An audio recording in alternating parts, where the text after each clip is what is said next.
जैसे वंदे मातरम हमारे ऊपर लादा जा रहा है, इन तमाम तर चीज़ों को किस तरह से निपटाया जाए और किस तरह से अपने अक़ीदे, अपने अमल, अपनी माशियात और अपनी सियासियात और अपने मुल्क की इज़्ज़त का तहफ़्फ़ुज़ किया जाए, आज की इस मीटिंग का मेन मकसद ये था।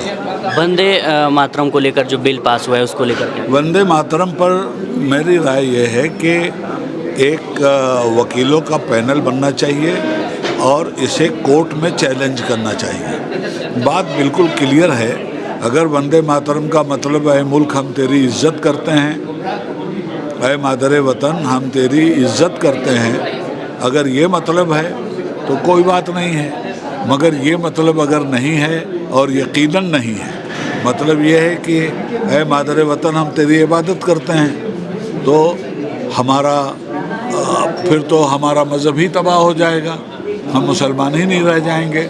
और हमारे मुसलमान रहकर इस मुल्क में प्रोग्रेस की गारंटी हमारे मुल्क का दस्तूर देता है। तो हमारा दस्तूर भी इस वंदे मातरम की इजाज़त नहीं देता।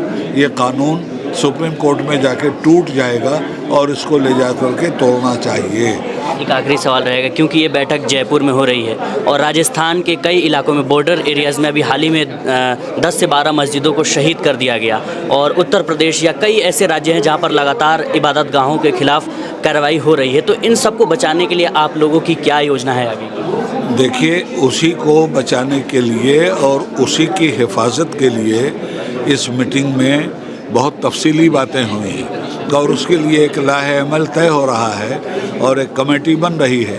कमेटी बन जाने के बाद काम कैसे होगा आगे आप लोगों को बता दिया जाए। क्या योजना है आगे की परिस्थितियों को देखते हुए? देखिए, सबसे ऊपर हमने जो लिखा हुआ है डिफेंडिंग कॉन्स्टिट्यूशनल राइट्स, और कॉन्स्टिट्यूशनल भी और अभी क्या हो रहा है, कॉन्स्टिट्यूशन भी बचाना है और राइट्स भी बचाना है।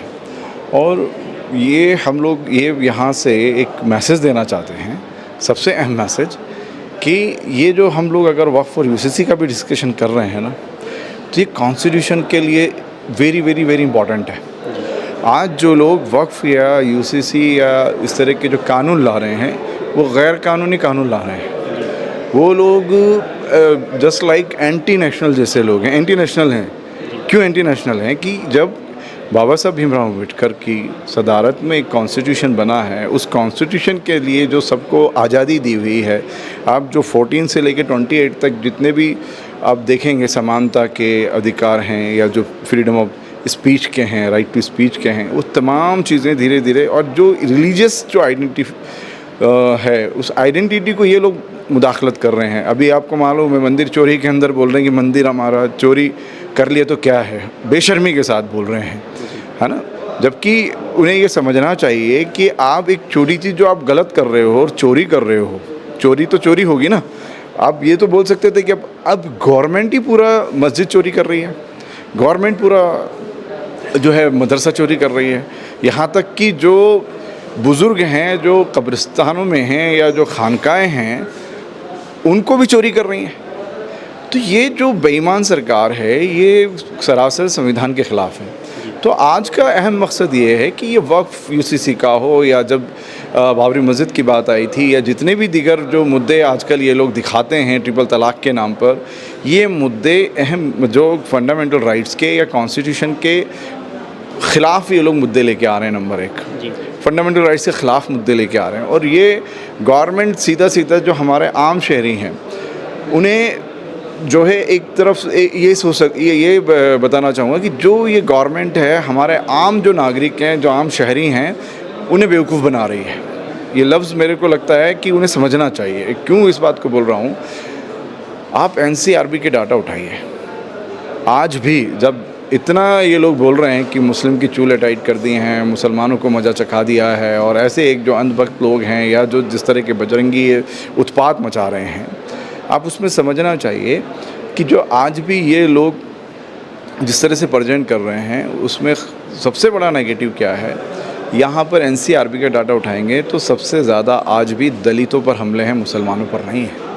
ये मेरी बात नहीं है, आप चैट जीपीटी से देखिए, आप गूगल से देखिए। और आज हमसे ज़्यादा क्रिश्चियंस पर अटैक हैं, महिलाओं पर अटैक हैं, किसानों की समस्याएं हैं। ये मेन मुद्दे हैं यहाँ के, नंबर 1। नंबर 2, जो मुस्लिम्स के बारे में जिस तरह से ये जो अफवाह फैला रहे हैं, तो आज अगर शांति से सोच के हमारा हिंदू भाई देखे टॉलरेंस और इनटॉलरेंस को, कि कौन टॉलरेंस कर रहा है और कौन इनटॉलरेंस कर रहा है। मुसलमानों की मस्जिद शहीद कर दी जाती है, मुसलमानों की ज़बरन उस पर जो है ये लोग गुंडे लोग चढ़ जाते हैं मस्जिदों पर, मदरसों पर, कब्रिस्तान पर, दरगाहों पर, और कानून जो है तोड़कर काम करते हैं, लिंचिंग करते हैं। उसके बावजूद यहाँ तक कि मुसलमानों की बिल्डिंगों को बुलडोज किया जाता है, तब भी टॉलरेंस रखा हुआ है। क्यों रखा हुआ है? ये देश हम सबका है। इन गद्दारों को, जो सावरकर की औलाद हैं, उन लोग जो नाथुराम गोडसे को मानते हैं, उन लोगों को इस देश की परवाह नहीं है, क्योंकि आज़ादी में इनका कुछ कंट्रीब्यूशन ही नहीं है।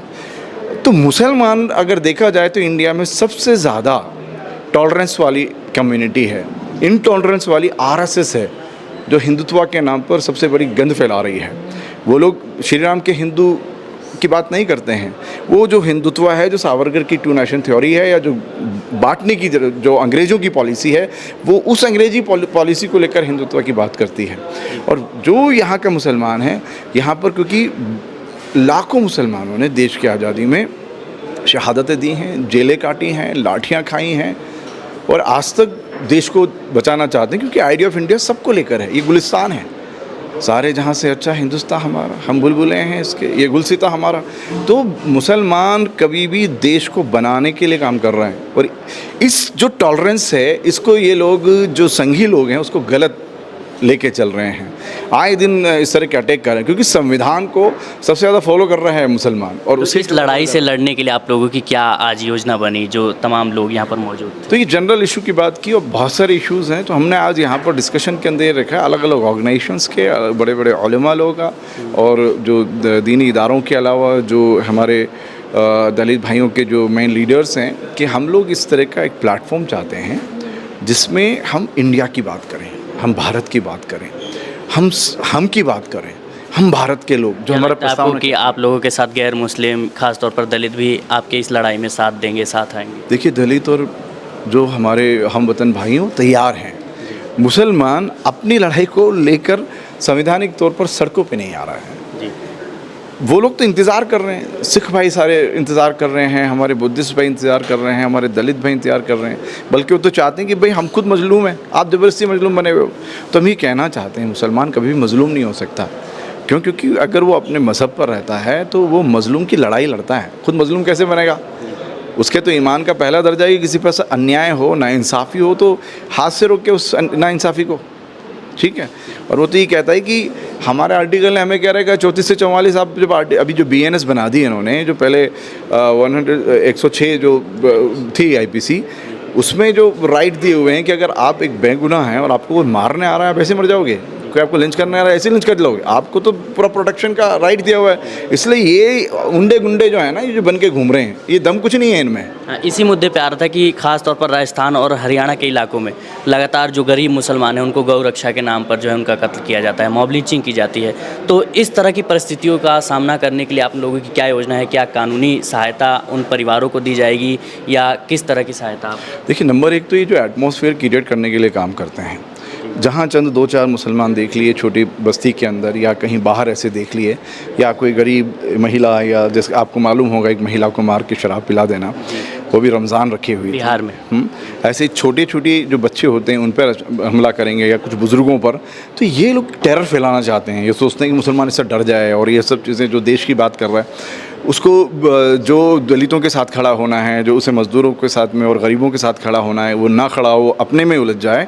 तो एक मैसेज तो ये है कि हम लोग ऐसा एक मोमेंट चाहते हैं कि सब मिलकर हम जो ये लड़ाई है मिलकर लड़ें, और ये लड़ाई देश की लड़ाई है। ये लोग हमें बांटना चाहते हैं अलग अलग, क्योंकि ये अंग्रेज़ों से, बेशक सावरकर जो है अंग्रेज़ों से तनख्वाह पाते थे लास्ट मरने तक। आपको ध्यान होगा, ये ऑन रिकॉर्ड है, ये मेरी बात नहीं है। तो जो लोग उनको मानकर काम करने वाले होंगे, जो हमेशा यहाँ पर सत्ता के साथ रहना चाहते हैं, जैसे ब्रिटिश के साथ में थे, बाद में कांग्रेस के साथ में थे। कांग्रेस ने RSS का ही काम किया है, उसी को बढ़ाने का काम किया है। तो अब ऐसा एक मोमेंट होना चाहिए जो सबको समाजी तौर पर साथ रखें, जो सोशल इंजीनियरिंग हो, जो देश की जो अहम जो या गंगा जमनी तहजीब जिसको कहा जाता है, जो उसको हम लोग एग्जीक्यूट करें, नीचे तक जाएं।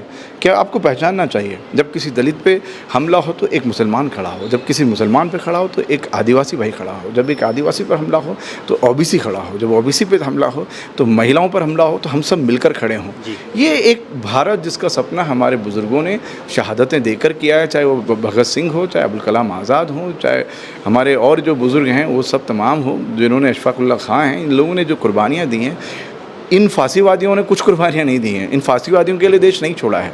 ये देश फांसीवाद से बचाने के लिए अब हमको आगे आना चाहिए। ये हमारी मुहिम का एक अहम हिस्सा है कि हम सब मिलकर किस तरह से काम कर सकते हैं, देश को बचा सकते हैं। भाई देखिए, आज की जो बैठक थी उसका बुनियादी मकसद ये था कि इस वक्त मुल्क के अंदर जो एक तरीके से बदअमनी पैदा हो गई है, हालात इस मोड़ के ऊपर आ गए हैं कि हर तबका परेशान है, और उसमें भी स्पेशली जो है माइनॉरिटीज़ के सिलसिले में जो रवैया चल रहा है उसके सिलसिले में जो है गौर-व-ख़ौज़ था कि हम किस तरीके से इस मुल्क के अंदर जो है कानून की हुक्मरानी को हम कायम कर सकते हैं।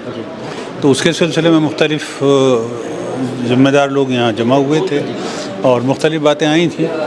उसमें कुल मिलाकर के जो निचोड़ आया वो यही था कि हमको दस्तूर की रोशनी में, दस्तूर के दायरे में रहते हुए पुरअमन जद्दोजहद करनी चाहिए, और जो लाकानूनियत या एक गैर मुनसिफाना जो है तर्ज़ अमल मुल्क के अंदर चल रहा है, इसके ख़िलाफ़ मुनज़्ज़म कोशिश उन तमाम इंसाफ पसंद लोगों को साथ लेकर के करनी चाहिए ताकि मुल्क के अंदर कानून का राज हो। वंदे मातरम को लेकर बिल पास किया गया है, तो इस पर क्या राय है? देखिए, वंदे मातरम के सिलसिले में अभी पूरे हाउस का व्यू सामने आ गया है, और मुसलमानों का मौक़िफ़ तो बहुत पहले सामने आ चुका था।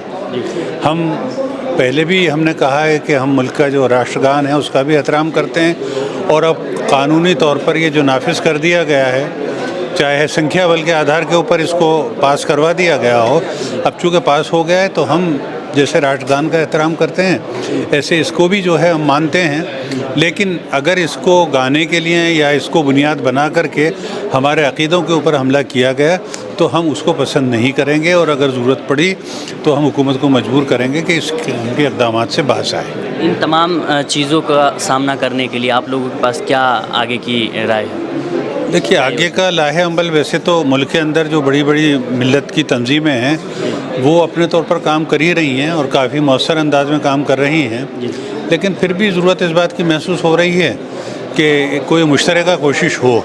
तो यहाँ एक जो तजवीज़ सामने आई है कि वही सिलसिले में मुश्तरका कोशिश होनी चाहिए, हम उस किस्म की हर तजवीज़ का खैर मक़दम करते हैं।